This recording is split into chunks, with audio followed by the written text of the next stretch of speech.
BSP introduced 500 new generation polymer version. Ito yung first 500 series na si Ninoy nag-iisa pa lang when President Cory took office in 1986 during EDSA Revolution. August 21, 1987 introduced 500 new series Ninoy Aquino nag-iisa pa lang. Isinabay ito sa death anniversary August 21. Ito yung second series ng 500 na magkasama na si Ninoy Aquino at saka si former President Cory Aquino.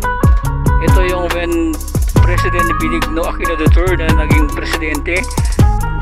At ito yung latest na 500 peso bills. Ito yung new generation polymer version na plastic siya na para yung ngayon sa 1,000 plastic siya.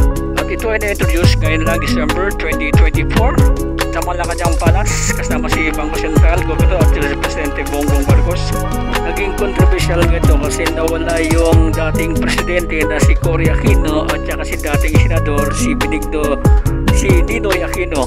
Ang sabi nila bayani ay dalawang bayani na pinalitan ng isang hayop na isang deer. Ayon sa kwento na itong deer ay nakita sa bandang Bisaya, marami dyan sa parteng Palawan itong deer.